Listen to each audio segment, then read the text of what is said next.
Vamos abrir as nossas Bíblias, irmãos. Glória a Deus. Na carta do apóstolo Paulo aos Gálatas, capítulo 1, versículo 1 em diante. Gálatas, pode abaixar só um pouquinho o microfone, por favor.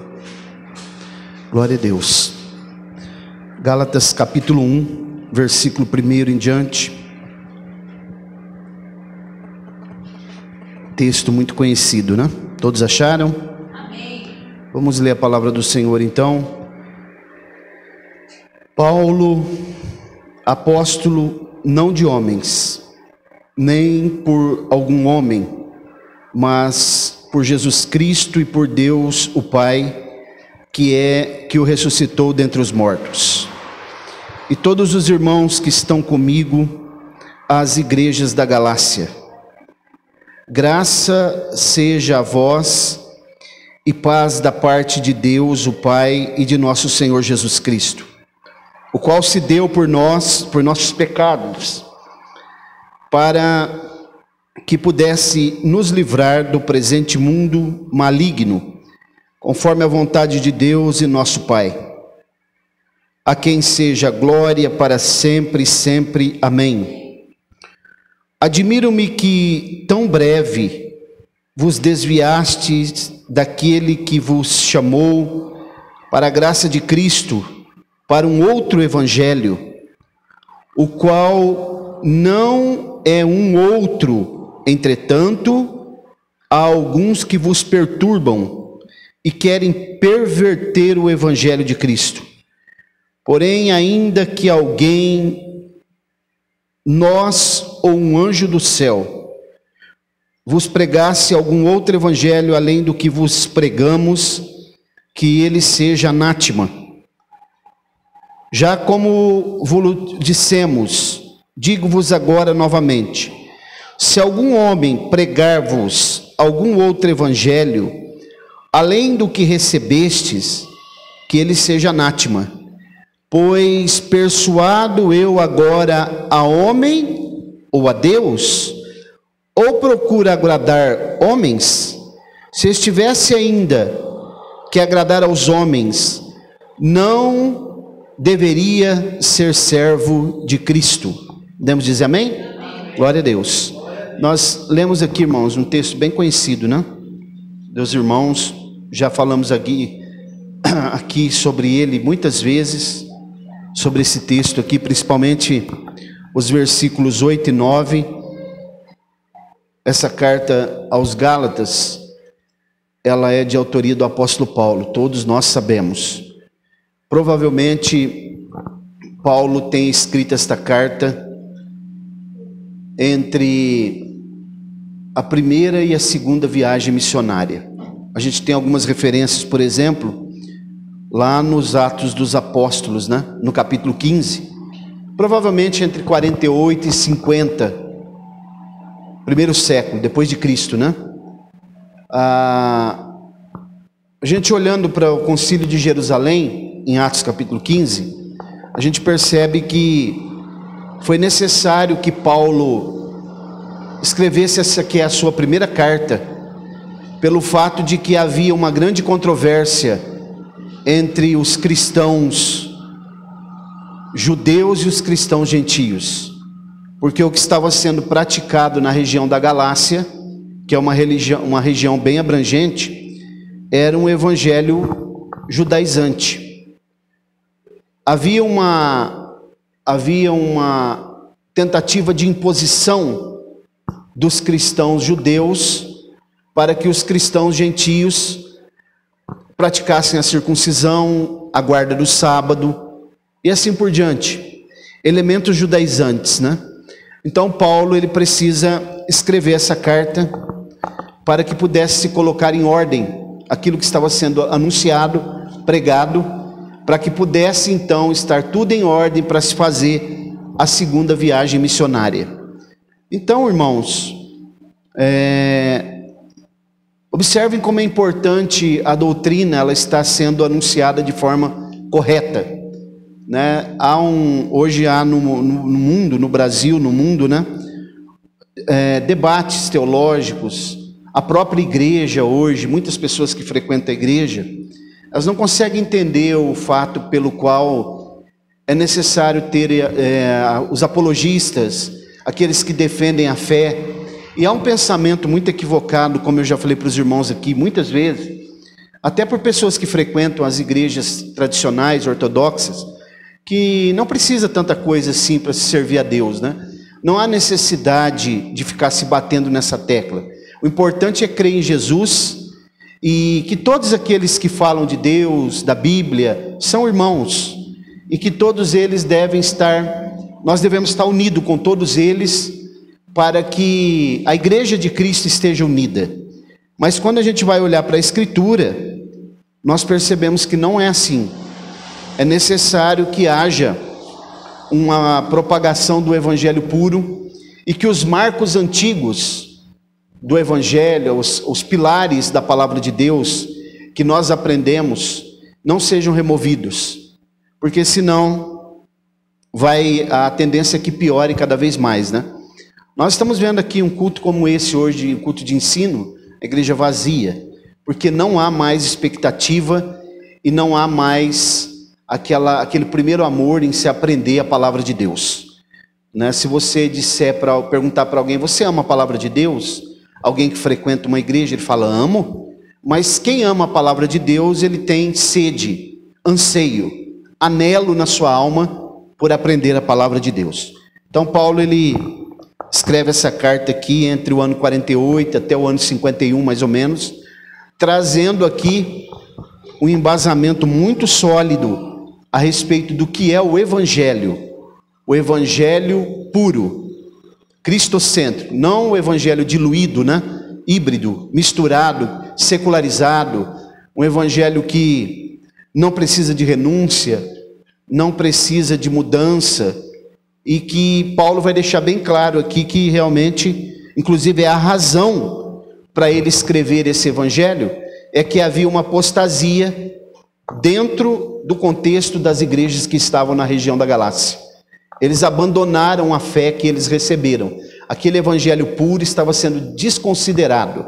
Então, o fato deles tentarem impor um evangelho judaizante, o próprio Paulo, ele vai colocar aqui que nós somos livres, né? Mas ele também diz que essa liberdade não deve ser usado dessa liberdade para que nós possamos dar vazão ou dar lugar para se pecar, né? Não utilizeis da liberdade, que é o que está lá, o que aconteceu lá no Éden, quando Deus deu toda a liberdade para o homem acabou enveredando para o lado do pecado.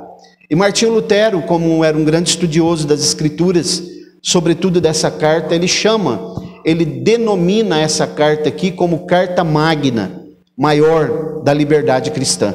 Então os irmãos imaginem a importância que é essa primeira carta que o apóstolo Paulo escreve, e ele está atônito aqui, a gente percebe, porque eles abandonaram, né, tão depressa a Cristo que havia se revelado para eles através da pregação do Evangelho.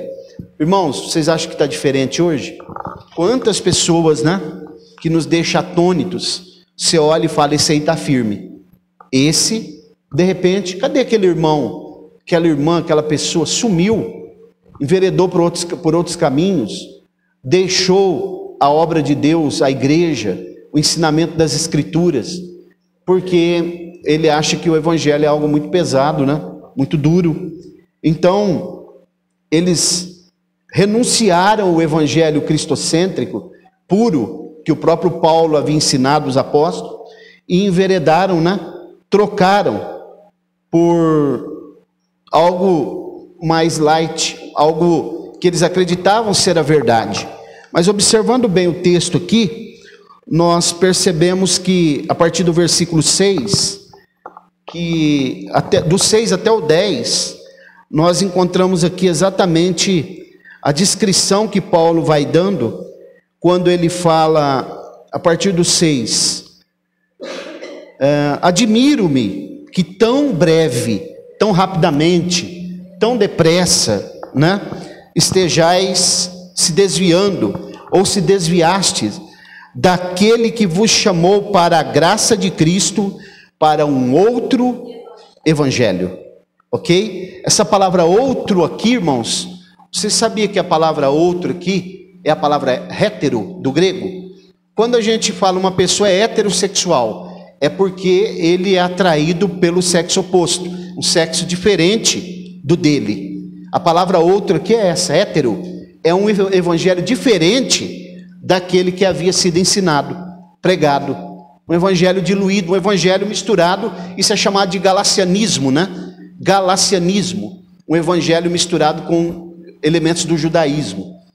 E depois, quando é feito o concílio em Jerusalém, isso aqui é muito importante os irmãos saberem, viu, irmãos? Estejam atentos para isso, para quando alguém perguntar para vocês por que aconteceu o primeiro concílio da igreja, o concílio de Jerusalém, porque nós encontramos um segundo concílio que foi realizado no século IV, que é dirigido já por Constantino, imperador de Roma, né?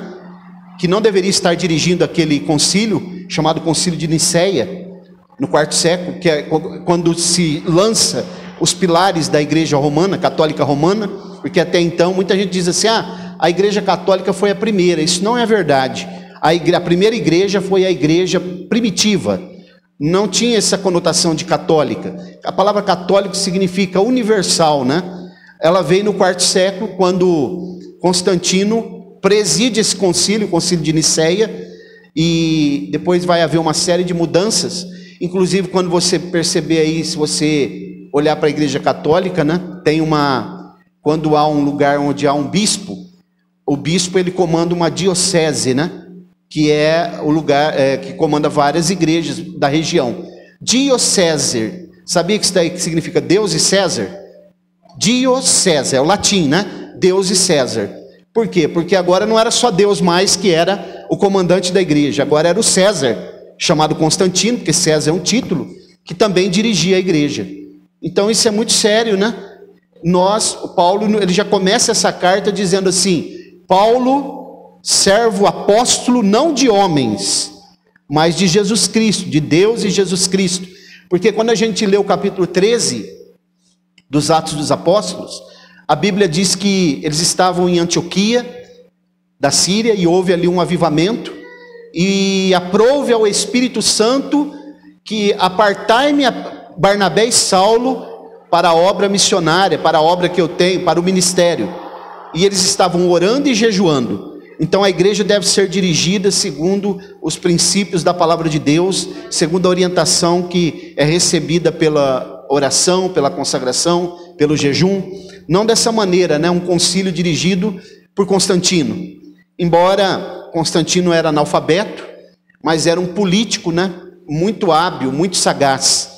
Voltando ao concílio de Jerusalém, no capítulo 15 dos Atos dos Apóstolos, quando alguém perguntar para vocês, por que teve esse concílio da igreja, essa convenção, para colocar as coisas em ordem?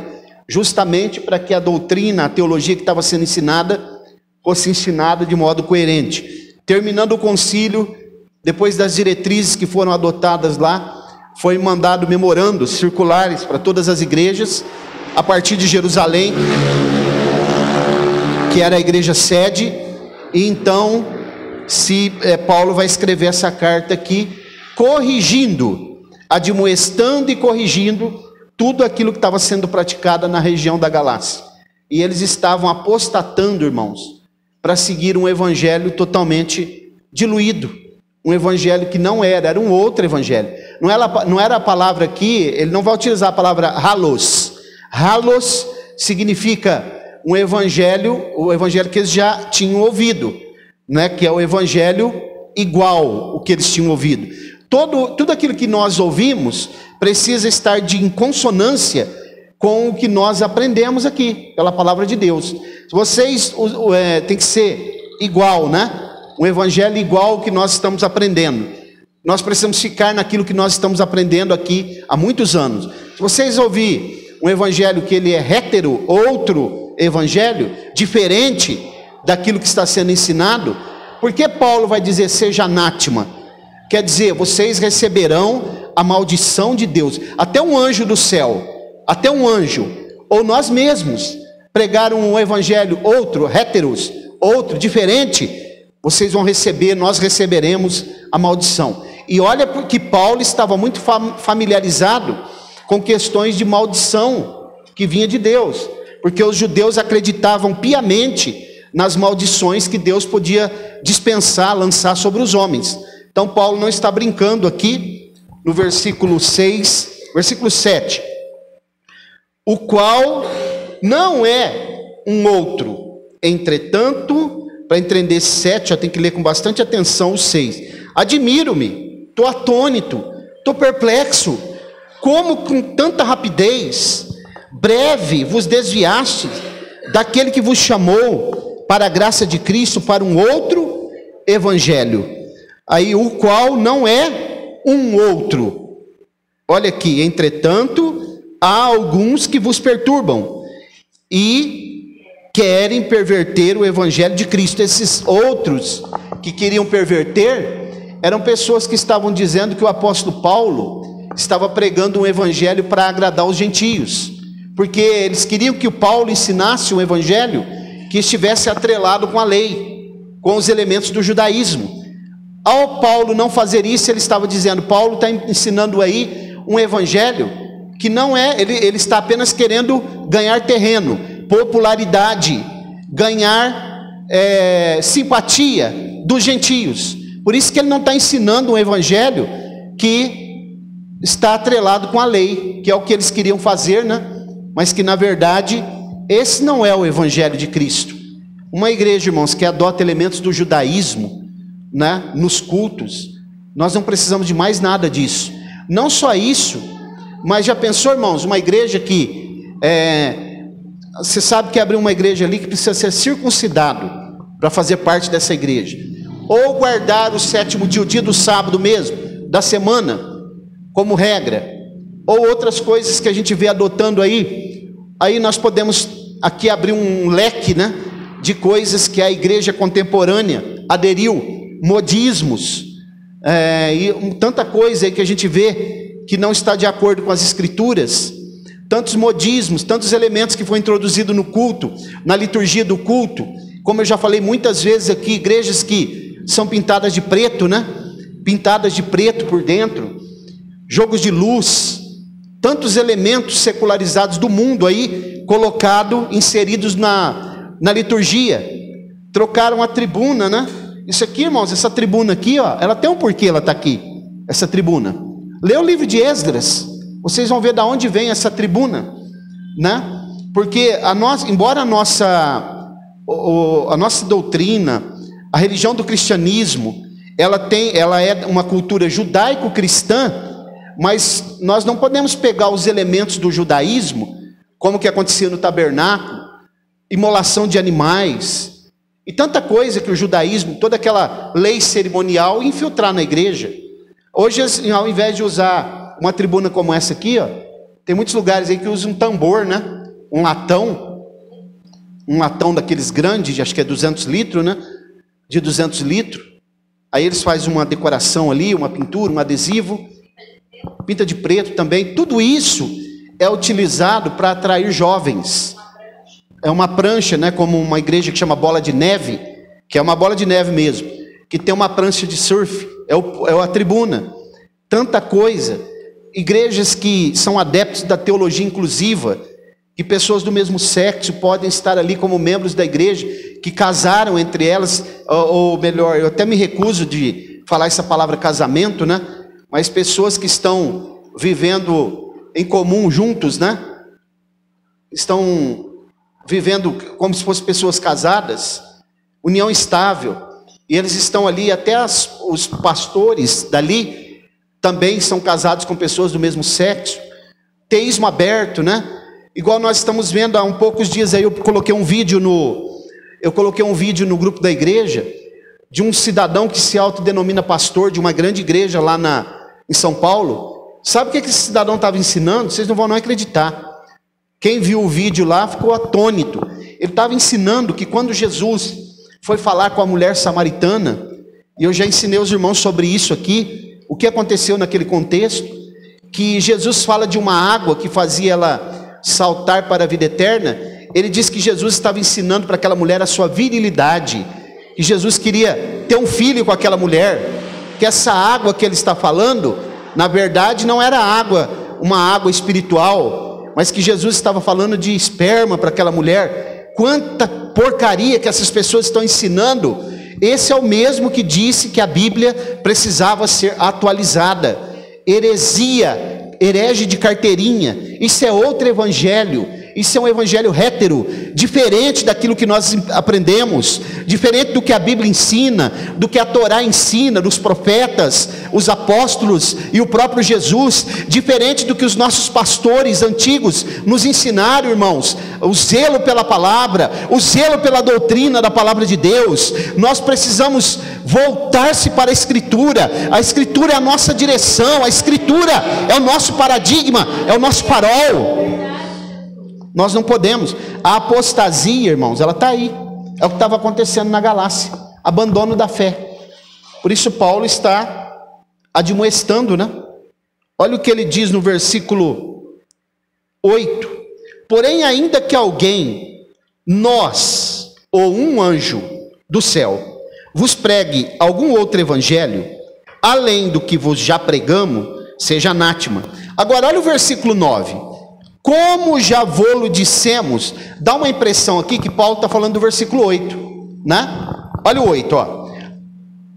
Porém, ainda que alguém nós mesmos, ou um anjo do céu, vos pregasse algum outro evangelho, além do que vos já pregamos, que seja anátema, maldição de Deus sobre ele, até o anjo, hein? Como já vô-lo dissemos, não dá a impressão que ele está falando do 8, mas não é do 8, ele está falando porque ele já havia falado antes. Aqui ele está falando duas vezes, mas ele já tinha falado antes. Como já vô-lo dissemos, digo-vos agora novamente: se algum homem pregar-vos algum outro evangelho, além do que recebestes, que ele seja amaldiçoado por Deus. Eu estou parafraseando, traduzindo aqui. Porque, irmãos, do versículo 8 até o 10, é uma questão crucial que Paulo está trazendo, né? Ainda que nós mesmos, olha que coragem, Paulo está dizendo, se eu mesmo ensinar para vocês outro evangelho, diferente do que vocês já aprenderam aqui comigo, que eu seja amaldiçoado. E é isso que eu tomo as palavras de Paulo aqui nessa noite. Se eu anunciar para vocês aqui um outro evangelho, a não ser já pensou, irmãos, amanhã eu chego aqui, vamos pensar um pouquinho, e eu falo para vocês, ó, a partir de hoje, nós vamos fazer algumas mudanças aqui. Nós vamos começar a pregar um evangelho mais light, um evangelho mais tranquilo. Vamos fazer algumas campanhas aqui, vamos chamar pessoas para ficar entregando revelações, vamos chamar pessoas aqui para ministrar a unção do vômito, a unção do leão, a unção do riso. Vamos chamar pessoas aqui para dar uns arrepios aqui, né?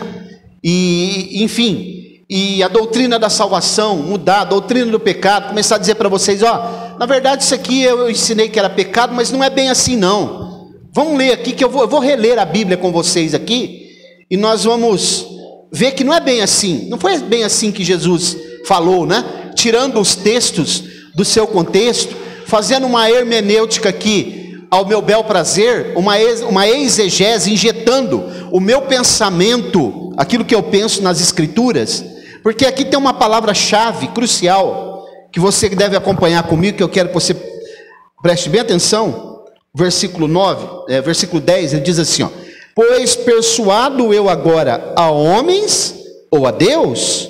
Quer dizer, o que eu estou falando é coisa da minha cabeça? É eu que estou tentando persuadir homens e Deus? Quer dizer, é eu que estou falando aqui? O que vocês aprenderam comigo está partindo do meu intelecto, está partindo das minhas vontades? Eu estou querendo ganhar ponto com alguém? Paulo está perguntando, porque o que estavam dizendo dele é que o que Paulo está ensinando aí, não tem nada a ver isso daí, é porque ele está tentando ser popular com os gentios, ele está tentando ganhar ponto com os gentios. Paulo está perguntando no versículo 10, pois persuado eu agora a homens ou a Deus, ou procuro agradar homens? Agora aí ele vai fechar aqui, é uma questão crucial. Se estivesse ainda de agradar aos homens, não deveria ser servo de Cristo. Paulo está dizendo, se eu estou pregando aqui algo que é para agradar os homens, para ganhar ponto, para ser popular no meio dos gentios, eu não deveria ser servo de Cristo. Irmãos, vou ser sincero, todo aquele que distorce o evangelho, todo aquele que prega um evangelho híbrido, que não se coaduna com a escritura, não deveria se denominar servo de Deus, porque não é. São charlatões, são pessoas que estão no evangelho por alguma conveniência, alguns porque são pastores de megas igrejas, e o salário é muito bom, né? É um salário muito bom. Outros talvez porque tem amigos ali na comunidade, algum tipo de status, ou status até de ter o título de ministro do evangelho, né? Mas não deveria ser chamado de servo de Jesus Cristo, porque o servo de Jesus Cristo, ele precisa falar a língua de Jesus Cristo, ele precisa ensinar o que Jesus ensinou, aquilo que a palavra de Jesus ensina. E a Bíblia, o apóstolo João, ele diz num texto, numa das suas cartas, que nós não devemos ir além da doutrina de Cristo. Não devemos ir além da doutrina de Cristo. Não aconteceu alguma tragédia aqui ainda, não sei como, nessa avenida, viu? Mas provavelmente ainda vai acontecer. Ah, o senhor está profetizando desgraça, pastor Mauro? Não, é as atitudes dos homens. A velocidade que esse rapaz passou aqui agora, se atravessar um ônibus igual um caminhão aqui, ó, é morte na certa, porque aqui não é lugar de correr assim. Mas irmãos, voltando aqui para a palavra, eu quero dizer para vocês que nós precisamos pregar aquilo que Jesus ensinou. Vamos ler um texto na Bíblia, Mateus 10, 34. Glória a Deus.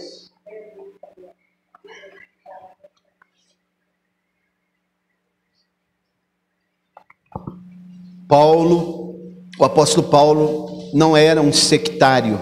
O apóstolo Paulo era um servo de Deus, né? Genuíno. Não penseis que vim trazer paz à terra. Não vim trazer paz, mas espada. Por que Jesus está falando isso, irmãos? Porque muitas vezes a pregação do evangelho vai nos colocar na rota da colisão com aqueles que não pregam o evangelho. Sabiam? Nem sempre. A Bíblia, o apóstolo Paulo em Romanos, ele diz assim: tende paz com todos os homens, o quanto depende de vós. O quanto depende. Um dia um irmão foi ler isso para mim na escola teológica, e ele leu assim: quando depende de vós. Como que é, irmão? Está escrito aqui, pastor. Quando depende. Lê de novo. Ele leu 3 vezes errado. Falei, você não está sabendo ler não, irmão? Lê aí. Aí ele falou, é quanto, pastor? Quanto depende de vós. Quer dizer que eu tenho que fazer um esforço. O quanto depender de mim, eu devo fazer um esforço para ter paz com todos os homens. Entretanto, quando chega o momento que eu devo expor as escrituras, a palavra de Deus, eu devo expô-las como ela é, independentemente se eu vou entrar na rota de colisão com aqueles que não creem na palavra, ou aqueles que até dizem que creem, mas que pregam outro evangelho. Por isso que nós estamos vendo aí, irmãos, hoje, uma cidade como Colina, a gente não consegue ter comunhão com outras igrejas, porque muitos não estão pregando o mesmo evangelho. É uma coxa de retalho, cada um está falando de um jeito. Esses dias houve até uma ideia aí que eu dei no grupo de pastores, para a gente fazer uma reunião com os pastores, para orar junto, e depois, cada mês, um pastor dá uma palavra para os pastores, e um deles respondeu lá. Podemos até fazer, mas não vamos colocar teologia no meio, não vamos colocar opiniões, vamos buscar o Espírito Santo só. Como assim, irmãos? Como que nós vamos buscar o Espírito Santo sem conhecer as Escrituras, sem receber instruções da palavra de Deus? O Espírito Santo só visita aqueles que estão instruídos pela sua palavra e que acreditam na palavra de Deus como ela é. Como foi que Jesus disse para os saduceus?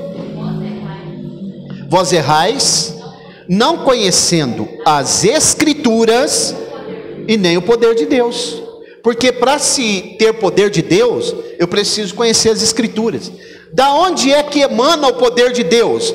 Vem de onde? Das Escrituras. A revelação de Deus, a diretriz que Ele dá é pela palavra de Deus. O avivamento genuíno vem da palavra de Deus, como ela é. Por isso que não pode ter outro evangelho. Quando você ouvir qualquer coisa, irmãos, que vai destoar daquilo que nós temos estudado aqui nesses 9 anos, que você já aprendeu, alguns estão um pouco menos de tempo, não dê crédito. Tem pregações no rádio, tem pregações na TV, tem pregações pelas redes sociais. Um dia eu já falei para os irmãos, eu estava ouvindo, logo que eu mudei aqui para Colina, eu estava ouvindo uma pregação no rádio, e eu estava gostando dela, muito boa. E foi pregando, eu fui gostando, de repente, aquele pregador falou algo na pregação, na hora eu já percebi, é uma heresia, é uma seita. Parecia o evangelho, mas não era um evangelho halos, igual aquele que eu aprendi, era hétero, diferente do que eu havia aprendido, diferente do que a Bíblia revela. Há uns dias atrás, conversando com o irmão, eu estou terminando, ele disse para mim, eu já falei aqui para os irmãos, ele disse assim, ó, pastor Mauro, hoje eu tenho uma visão um pouco diferente, né, daquilo que o senhor me ensinou. A minha opinião hoje é essa, porque eu entendo que o senhor pensa assim, porque um dia o senhor aprendeu, a Assembleia de Deus colocou isso para o senhor, né? A Assembleia de Deus colocou isso para o senhor, né? Então o senhor hoje, o senhor leva esse conceito da Assembleia de Deus. Não, eu não sou um obreiro institucionalizado, viu? A palavra de Deus para mim está acima de qualquer teologia, de qualquer convenção, de qualquer instituição. Eu sou um obreiro bíblico. Bíblico. Inclusive um dia lá em Birigui, foi falado numa reunião de pastores lá, sobre a escola dominical, e o pastor presidente daquele campo disse assim, eu sou um obreiro institucionalizado, ele falou. Então é o que a Assembleia de Deus ensina. Aí eu disse naquela reunião, eu sou um obreiro bíblico, eu sou assembleiano, eu sei que a Assembleia de Deus ensina o evangelho puro, mas se destoar da Bíblia, eu sou bíblico. Tanto é que os irmãos já viram muitas vezes eu corrigindo alguns equívocos que vêm na revista da escola dominical, e os teólogos sérios fazem isso. Eu conheço alguns que fazem. Quando eles veem que tem alguma coisa que não está de acordo com aquilo que a Escritura diz, eles corrigem. E deve ser corrigido, porque onde estiver homem trabalhando, pode haver equívoco. Não é porque são teólogos assembleianos que não vão errar. Nós temos que estar de olho no que a Escritura diz. Se aparecer outro evangelho, seja anátema. Vou concluir, irmãos. Quero concluir. Então, mas pastor Mauro, eu não posso falar, porque se eu falar, vai trazer confronto com alguém, né? Você viu o que Jesus disse? Eu não vim trazer paz, eu vim trazer espada. As pessoas não vão gostar se você falar que Jesus vai voltar, que toda essa problemática que nós estamos vivendo na política é porque a volta de Jesus está se aproximando. Eles não vão gostar disso. Se você falar que você é a favor da família tradicional, que você é a favor de casamento de homem e mulher e sua prole, família nuclear monogâmica, se você disser, olha, eu sou a favor dos princípios da Escritura, as pessoas não vão gostar, mas é porque Jesus não veio para trazer paz. Nesse contexto, não. Ele é o príncipe da paz. Mas nesse contexto, sabe para quem que ele veio trazer paz? Para aqueles que estão cansados e oprimidos, abatidos, sem esperança, vivendo numa guerra espiritual terrível, né? Frustrados e cansados de carregar o jugo aí do mundo, o fardo do mundo. Então ele diz, o meu jugo é suave e o meu fardo é leve. Ele é o príncipe da paz, e ele tem a paz que excede todo entendimento, para que mesmo na guerra a pessoa sinta paz, mas no contexto de defesa do evangelho, não. Eu concluo dizendo, irmãos, que nós possamos preservar, né, a palavra de Deus, ortodoxa, sempre. Não podemos, eu vou usar uma frase de Martinho Lutero aqui. Tem uma frase muito interessante de Lutero, que ele diz assim, ó: ainda que alguém faça descer fogo do céu, chover fogo do céu, não demoverei dos meus postulados, a não ser que me prove pelas Escrituras. Então, quem está falando isso foi o maior dos reformadores, aquele que promulgou a reforma protestante, enfrentando todo o sistema, né? Colocando lá, fixando 95 teses na porta da catedral lá do castelo de Wittenberg. Ele, Martinho Lutero, o grande reformador, ele disse: ainda que alguém faça chover fogo do céu, se não for pela palavra de Deus, pela escritura, não demoverei dos meus postulados. Quando você vê alguém com movimento, né? Igual eu já falei para os irmãos, passou um cidadão lá em Rinópolis, ministrando unção do vômito, uma coisa, uma aberração, outro fazendo as pessoas caírem, e teve uma irmã que frequentava a nossa igreja que caiu lá, e depois ela ficou com vergonha, depois ela veio falar para mim: pastor, eu caí lá. A senhora caiu, irmã, mas a senhora não está sendo ensinada na palavra de Deus. Ah, pastor, mas eu fiquei tonta. Mas a senhora caiu, irmã. A palavra de Deus deveria ter dado suporte para a senhora nem ir no lugar desse. Então, irmãos, é a escritura, está escrito aqui, está aqui. Um dia nós estávamos num estudo bíblico, numa casa aqui, acho que o Danilo e a Ana nem tinha chegado na igreja ainda, mas a Roberta vai lembrar, e nós estávamos ensinando sobre o anticristo para uma moça, e ela disse assim: não, o anticristo é o César Nero, é o César Nero, é o César Nero. E aí a irmã Roberta falou: está escrito na palavra de Deus que é o César Nero? E ela disse: não. Aí a irmã Roberta falou: então como você pode afirmar se não está escrito? Tem que estar escrito aqui, ó. Tem que estar escrito. O evangelho cristocêntrico puro precisa estar escrito, revelado pela palavra de Deus. Você pode dizer amém? Amém. Quem tem ouvidos para ouvir, ouça. Guarda essa palavra no seu coração. Vem orar, irmão Roberto.